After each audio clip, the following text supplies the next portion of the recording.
আইদা কিসের নামক একটি আইডি থেকে প্রশ্ন করেছেন। আসসালামু আলাইকুম রহমতুল্লাহ। ওয়ালাইকুম আসসালাম। ফজরের আজানের সময় বা তার একটু পরে কাজা রোজার নিয়ত করলে কি সেটা কাজা রোজা গণ্য হবে? কোন সময়? রমজান মাসে? রমজান মাসে আপনি নিয়ত তো আপনার হয়ে গেছে। যখন আপনি সাহারি খেতে উঠেছেন, কেন উঠেছেন আপনি? আপনি উঠেছেন তো রোজা রাখবার জন্য না। সাহারি কেন খাচ্ছেন? আগামী দিন রোজা রাখার জন্য। এটাই নিয়ত হয়ে গেছে। আমরা যেটা আরবি ইবারাতে নিয়ত করি, নাওয়াইতু আস-সুমা কাদাম মিন শাহরি রমজানিল মুবারাক, সেটা হচ্ছে আপনার জন্য মুস্তাহাব। সেটা মুস্তাহাব। সেটা যদি আপনি করতে না পারেন, অনেকে বলে যে হুজুর আমি তো নিয়ত করতে ভুলে গেছি, আমার রোজা হবে নি। অবশ্যই হবে। নিয়ত তো আপনি করেছেন, তাহলে কেন আপনি উঠেছেন সেহরিতে?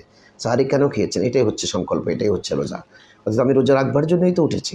সেক্ষেত্রে যদি আপনি মুখে যে আমরা নিয়তটা করি সেটা হচ্ছে আমাদের জন্য মুস্তাহাব। এই মুস্তাহাব কাজটি আপনি যদি করতে না পারেন সেজন্য কোনো টেনশন করবার দরকার নেই। টেনশন করার দরকার নেই, আপনার রোজা হয়ে যাবে।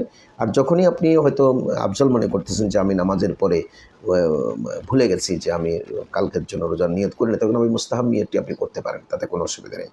তাতে কোনো অসুবিধা নেই, আপনাকে টেনশন নেবার কোনো দরকার নেই, রোজা আপনার হয়ে যাবে। কারণ আপনি অন্তরে যে স্বপ্ন লালন করে সারিতে উঠেছেন সেটাই হচ্ছে আপনার নিয়ত। ধন্যবাদ আপনাকে।